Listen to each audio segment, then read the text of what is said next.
Hare Krishna, everybody. Please accept my humble obeisances. All goes to Sri Prabhupada and Guru Maharaj. So, today we are going to continue hearing from Suta Goswami, and that he is answering a question from Saunaka Rishi. Saunaka Rishi was interested in understanding how Srimad Bhagavatam was developed from its Vedic sources. That was his inquiry. Saunaka Rishi was asking. So now this description leads to how creation is going from Omkara, sound vibration, how Vedas get divided, and how Srimad Bhagavatam is coming like that. This discussion is going. So just wanted to mention one verse while you hear the reading translations also today. And the text 60 is described simply by hearing of this distribution of the Vedic hymns, one will be freed from all sins. Okay, that's just inspiration for us to read this section, even though it's a lot of names and division of Vedas like that. It's still beneficial for us, it seems. Okay, yeah. Gautam, whenever you're ready, you can start, Mataji. Sure, Prabhuji. Thank you, Prabhuji. Om Namo Bhagavate Vasudevaya. Om Namo Bhagavate Vasudevaya. Om Namo Bhagavate Vasudevaya. Narayanam Namaskritya Naram Chaiva Narittamam Devim Saraswatim Vyasam Tato Jayamudire Nashtaprayeshva Bhadreshu Nityam Bhagavata Sevaya Tamasluke Bhakti Bhavati Naistiki. Hare Krishna devotees, please accept my humble obeisances. All glories to Srila Prabhupada and Gurudev. Today we are continuing to read from Srimad Bhagavatam, Canto 12, Chapter 6. Maharaj Parikshit passes away. Text 42 onwards. 42. Omkara exhibited the three original sounds of the alphabet A, U, and M. These three, O most eminent descendant of Bhrigu, sustain all the different threefold aspects of material existence, including the three modes of nature, the names of the Rug, Yajur, and Samavedas, the goals known as the Bhur, Bhuvar, and Swar planetary systems, and the three functional platforms called waking consciousness, sleep, and deep sleep. 43. From that Omkara, Lord Brahman created all the sounds of the alphabet, the vowels, consonants, semi-vowels, sibilants, and others, distinguished by such features as long and short measures. 44. All-powerful Brahma made use of this collection of sounds to produce from his four faces the four Vedas, which appeared together with the sacred Omkara and the seven Vyahriti invocations. His intention was to propagate the process of Vedic sacrifice according to the different functions performed by the priest of each of the four Vedas. 45. Brahma taught these Vedas to his sons, who were great sages among the Brahmanas and experts in the art of Vedic recitation. They in turn took the role of Acharyas and imparted the Vedas to their own sons. 46. In this way, throughout the cycles of 4 ages, generation and after generation of disciples, all firmly fixed in their spiritual vows, have received these Vedas by disciplic succession. At the end of each Dwapar Yuga, the Vedas are edited into separate divisions by eminent sages. 47. Observing that people in general were diminished in their lifespan, strength, and intelligence by the influence of time, great sages took inspiration from the personality of Godhead sitting within their hearts and systematically divided the Vedas. 48 and 49. O Brahmana, in the present age of Vaivasvata Manu, the leaders of the universe, led by Brahma and Shiva, requested the Supreme Personality of Godhead, the protector of all the worlds, to save the principles of religion. O most fortunate Saunaka, the Almighty Lord, exhibiting a divine spark of fame, portion of his plenary portion, then appeared in the womb of Satyavati as the son of Parasara. In this form, named Krishna Dvaipayana Vyasa, he divided the one Veda into 4. 50. Srila Vyasadeva separated the mantras of the Rug, Adharva, Yajur, and Samavedas into 4 divisions, just as one sorts out a mixed collection of jewels into piles. Thus, he composed 4 distinct Vedic literatures. 51.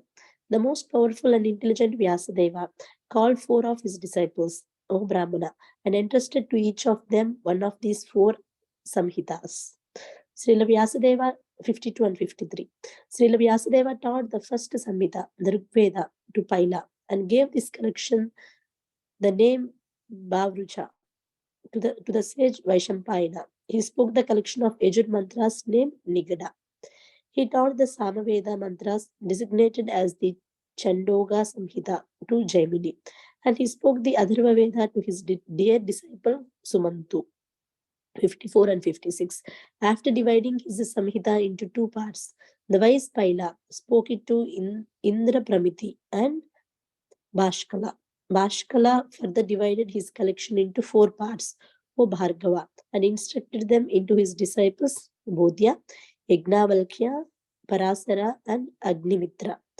Indra Pramiti, the self-controlled sage, taught his Samhita to the learned mystic Mandukeya, whose disciple Devamitra later passed down the divisions of the Rigveda to Saubhari and others. 57. The son of Mandukeya, named Sakalya, divided his own collection into five, entrusting one subdivision each to Vatsya, Mudgala, Saliya, Gokalya, and Sisira. 58. The sage Jatukarnya was also a disciple of Sakalya, and after dividing the Samhita, he received from Sakalya into three parts. He added a fourth section, a Vedic glossary. He taught one of these parts to each of four disciples, Balaka, the second Paila, Jabala, and Viraja. 59. Bashkali assembled the Valakilya Samhita, a collection from all the branches of the Rigveda. This collection was received by Valayani, Bajya, and Kasara. 60. Thus, these various Samhitas of the Rigveda were maintained through disciplic succession by these saintly Brahmanas. Simply by hearing of this distribution of the Vedic hymns, one will be freed from all sins. Is it until 60, Prabhuji? Yeah. Yes, Mataji. Thank you, Prabhuji. Hare Krishna. So we'll go. So it's a nice section. As we discussed briefly, the context in this section was already Sukadeva Goswami completed his Srimad Bhagavatam narration in one sense. So now it's continuing. Srimad Bhagavatam is continuing with the outer conversation. Remember, whole Srimad Bhagavatam started in the first canto with a discussion between Sutta Goswami and the sages of Naimisaranya. So in that conversation, Sutta Goswami was describing what he heard from Sukadeva Goswami. So Sukadeva, while he's describing that, he starts the description. So Sukadeva Goswami starts to speak from second canto onwards, So second canto, first chapter onwards. So now, after describing the conversation between Sukadeva Goswami and Parishit Maharaj, that ended. Now, the rest of the 12th canto, from 6th chapter, this chapter, till the end of the 12th canto, which is only 13 chapters, 6th chapter, 13 chapters, the discussion is between Sutta Goswami and sages of Naimisaranya. So, somebody might ask the question, not discussion between Sukadeva Goswami and Parishit Maharaj, how is it called Srimad Bhagavatam? Actually, in Burjan Prabhu's book, he refers to Vishwanath Chakravarti Thakur commentary. And why that is also called Srimad Bhagavatam, like that he describes. So it's a nice section. I'll read from there only. Basically, he gives three examples. First example is the beginning portions of a fire sacrifice and concluding portions of fire sacrifice. They're also considered part of the sacrifice. Number one. Next, second is introduction to a drama and the blessings at the end of the drama are also considered part of drama. So similarly, the beginning and concluding parts of the Bhagavatam are also part of the Bhagavatam, like that. There is two reasons he gives, Vishwanath Chakravarti. And third one is from the Gita Mahatmya, fourth verse it seems. It says, translation reads, one should recite the Gita. What is the necessity of any other scriptures when the Gita emanates from the lotus mouth of the Supreme Lord? The Gita emanates from the lotus mouth of the Supreme Lord. That means Gita is spoken by Krishna. So now the point he is making, Vishwanath Chakravarti is making is, although not every word of the Gita, 18 chapters, was spoken to the Lord. Sanjay speaks some verses, Arjuna speaks some verses like that, right? Dhritarashtra speaks one verse like that. Was spoken by the Lord. Even though not every word of the Gita is spoken by the Lord, each is said to have been spoken by him in this statement.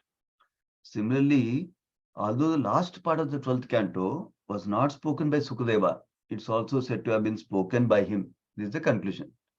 So generally, Sukadeva Goswami spoke Bhagavatam. Generally, that is the statement we say. And he spoke Bhagavatam to Vaishnav Maharaj. So this same line of thought is giving example. So going back to the section, this section is describing. Now remember, Sonakarusi is asking the question that how did the Srimad Bhagavatam come? He didn't ask exactly like that. He asked how did the disciples of Vyasdeva divided the Vedas like that. But our Burjan Prabhu is describing the intent of that question is that how the Srimad Bhagavatam was developed from Vedic sources. That's the intent Burjan Prabhu is describing nicely for us, which makes sense. We shall come towards as the sections go through. We'll understand that Srimad Bhagavatam is also glorified through this. So that is the one. So the previous couple of verses were talking about how the transcendental sound vibration, everything started with the transcendental sound vibration, how the whole creation started with the transcendental sound vibration. Like that, we heard few verses, and that introduced the how Lord Brahma had got the knowledge in his heart, like that is described, and then Omkara. The section came to 42nd verse came to Omkara. How Omkara is made of three original sounds of A, U, and Me, like that. A, U, M, like that characters is described, alphabets. And then it represents these three sustain all the threefold aspects of material existence, including the three modes of nature, including three functional platforms like waking, consciousness, sleep, and deep sleep, like that is described. Basically, Omkara as sound vibration is a sustainer. That's the essence being described here. In the Sridhar Swami commentary that Burjan Prabhu points out in his book, says the process of entire material creation is generated from Omkara, like that. That's what is being described here, like that is described. Now, text 43, from this Omkara, Lord Brahma created all the sounds of the alphabets, vowels, consonants, like that is described. So this text 43, for this explanation, Burjan Prabhu gives a wonderful explanation. I wanted to read from there. Basically, Burjan Prabhu is referring to another book of Srila Prabhupada, which is Teachings of Lord Chaitanya, and chapter 31, and where Prabhupada quotes Brahma Samhita, it seems, Brahma Samhita 5.27 and 28, and explains how the Vedic knowledge came to Lord Brahma, like that. That is the point he is elaborating now, because this section doesn't elaborate how the Vedic knowledge came from Lord Krishna to Lord Brahma, like that. So that's what he's elaborating. Prabhupada is elaborating in the teachings of Lord Chaitanya, referring to Brahma Samhita. So I will read a couple of places only. So basically, when Krishna began to play on his flute, the sound vibration entered into the ear of Brahma as the Vedic mantra Om, like that. That is one description given. When the sound vibration of Krishna's flute is expressed through the mouth of Brahma, it becomes Gayatri. Thus, by being influenced by the sound vibration of Krishna's flute, Brahma was initiated as Brahmana. So generally, Gayatri mantra is spoken by spiritual master for Brahman initiation. Like that, Krishna through his flute sound gave the Brahman initiation to Brahma, is describing, Prabhupada is describing. Then that Brahma was initiated as a Brahmana by the flute of Krishna is confirmed by Srila Jiva Goswami. It's not just something Prabhupada is referring to his acharyas, previous acharyas, Jiva Goswami here. When Brahma was enlightened by the Gayatri mantra through Krishna's flute, he attained all Vedic knowledge. So that is the detail Prabhupada is giving in Teachings of Lord Chaitanya. Now going back to our section, text 44. Basically, this is describing how Vedas emanated from Lord Brahma. So basically from four mouths of Lord Brahma, four Vedas emanated, like that is described. Later on, this one point is important. When the four Vedas emanated from four different phases of Lord Brahma, they came like a mixed collection, it seems. not like 4 Vedas separately came out like that. So they're mixed up like that. The example given is if you have a jewel box with lots of different kinds of jewels, some pearls, some I don't know all the jewels names, corals, some rubies, like that. Different mixture will be there, right? Like that mixture of Vedas came out, it seems, from his mouth, not separate. One Veda here, one Veda here, one Veda here, like that. That becomes important in later verses. That's why I'm mentioning here. Now, go to the next verse, 45th verse. So Brahma, what did he do? He taught those Vedas to his sons, who were great sages among the Brahmanas, and they were also experts in the art of Vedic recitation, it seems. And they in turn took the role of acharyas, imparted the Vedas to their own sons, it seems. Like that it came, disciple succession. That will be apparent in the next verses. In the 46th verse, in this way, throughout the cycle of 4 ages, that means Satya, Treta, Dwapara, Kali Yuga, like that cycle, generation after generation, disciples, all firmly fixed in spiritual vows, have received these Vedas in disciplic succession, one after another, like that. At the end of each Dwapara Yuga, that means close to Kali Yuga, the transition period, the Vedas are edited into separate divisions by eminent sages. So this word edited becomes important in the next coming verse also. Next verse. So Guruji Prabhu gives nice explanation referring to Acharya's commentaries. So now next verse, 47th verse. So now when the sages observed that people in general, as Kali Yuga comes, are diminishing in the lifespan, strength and intelligence by the influence of the time, the great sages took inspiration from the personality of Godhead. That's an important principle that is Guruji Prabhu highlights. Sitting within their hearts and systematically divided into Vedas. So sages divided Vedic literature or edited Vedic literature only because of the inspiration of the Supreme Personality of Godhead. That's directly given in the Sanskrit verse also. The word given is last line of the verse. Hridi Stachuta Choditaha. Word for word meaning says Hridista, sitting within their hearts, Achyuta, by the infallible personality of Godhead, Choditaha, inspired, like that. So that's what Gurujan Prabhu is commenting on this. Let me go back to that place because he makes nice comments. Yeah, basically, inspired by Krishna from within their hearts, sages systematically edited and divided the Vedas into make them easier to understand. That is the purpose why they did it. The motivation was Krishna's inspiration only, and then the way they divided is for making it easy for understanding for our Kali Yuga souls. Now, Sri Swami commentary on this editing is important. Sri Swami says this editing of Vedic literature means that the literature was divided into parts. Number 1 point. Now, somebody may object that the division of Vedas was a product of human intelligence and therefore need not be respected. Vedas need not be respected, like that somebody might object. So Sridhar Swami notes a pointer to object, to refute that argument. He says, Srila Sutta Goswami ends Srimad Bhagavatam 12.6.47 with the words Hridi Stachuta Choditaha, proving that the division was inspired Choditaha by Lord Achyuta, who was sitting in the sages' hearts. So I thought it was important. That's why I'm sharing. Now going back to our next verse. So 48, 49. From here, in the present age of Vaivasvata Manu, the leaders of the universe led by Brahma and Shiva requested the Supreme Lord, who is the protector of all the worlds, to save the principles of religion. So Brahma and Shiva and all the leaders, demigods, they requested Lord Krishna to save the Vedas. That time, Krishna, as Supreme Lord, appeared in the womb of Satyavati as the son of Parasharamuni. So Parasharamuni and Satyavati came together. From them was born Vyasadeva, we know. Krishna Dvaipa and Vyasa. That's what it is describing. Krishna Dvaipa and Vyasa came. He is the incarnation of the Supreme Lord. And he divided one Veda into 4 specifically. Now the details are given in the next verse. Text 50. Sri Vyasadeva, what does it mean? One Veda into 4. That's what is elaborated here. Please pay attention. Sri Vyasadeva separated the mantras of Rig, Adarva, Yajur, and Samavedas separated the mantras.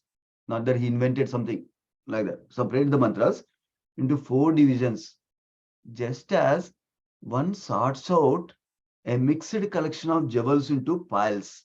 So, like remember, I described a jewel box that has pearls, corals, rubies, like that. So, all of them, he separated them into different piles, like how pearls into one pile, rubies into one pile, corals into one pile, like that. Similarly, he separated the 4 Vedas from the mixed collection that came out from Brahma's mouth, like that. Thus, he composed 4 distinct Vedic literatures. So the purport is clarifying what I was saying a few verses ago. When Lord Brahma first spoke the 4 Vedas with his 4 mouths, the mantras were mixed together like an unsorted collection of various types of jewels. Like that. It is important. The reason I'm emphasizing on this is in the Tattva Sandarbha beginning also, Jiva Goswami emphasizes on these points while he takes us in a journey to indicate how Srimad Bhagavatam is very authentic and is coming from Vedas, number 1, and so how much Srimad Bhagavatam is the best from the Vedas we can learn from, like that. Most other narrative scripture, Shabda Pramana, best of Shabda Pramana, like that. That's why I'm emphasizing here also. But more details are there in Tattva Sandarbha. Now going to the next verse. Vyasdeva, then now from here, how Vyasdeva gave to his disciples, they gave to his disciples, like that is coming. The next set of verses now. Vyasdeva called 4 of his disciples and entrusted to each one of them each of the 4 samhitas. These are also called samhitas, is described. So basically, he gave the Rig Veda to Paila Muni, it seems, and Yajurvedas to Vaisampayana Muni, it seems, and then Samaveda to Jaimini Rishi, and Atharva Veda to Sumantu Muni, like that. So many disciples he gave. And then, what did Paila Muni do with the what he got Rig Veda? He got Rig Veda from Vyasdeva. Paila Muni further divided into 2 parts, it seems. And then he gave it to Indra Pramiti, and Bhaskala, like that. And Bhaskala further divided his collection into 4 parts, like that. Like that, each disciple divided further and distributed to their disciples, like that. That is a flow going on so far. So that keeps on going for next few verses. Let me see. Yeah. And then we go into finally the 60th verse, which is the like Falasruti describing. He says, thus these various samhitas of Rig Veda, which were originally given to Paila Rishi, were maintained through disciplic succession by these saintly Brahmanas. That means they properly came down. Simply by hearing of this distribution of the Vedic hymns, one will be freed from all sins, like that. So where this train is going is how Srimad Bhagavatam is coming. What is the source of Srimad Bhagavatam, which is the original Vedas itself, like that. That's where the train is going, basically. And the next chapter is actually entitled similar to that, the Puranic literatures, like that. So from Shruti, how it translates to Smruti, like that is going. So we'll pause here. We'll continue tomorrow from 61st verse. Srimad Bhagavatam ki jai, Sri Prabhupada ki jai. Let's offer obeisance to all the Vaishnava devotees of the Lord. Vanchakalpatarubhyascha kupasantu evacha paditana pavanebhyo Vaishnavibhyo namo namaha. Somebody had a comment or question? I heard some voice, that's why I'm asking. Okay, no problem. Thank you so much, devotees. Hare Krishna. Thank you, Prabhuji. Hare Krishna. Hare. Thank you very much.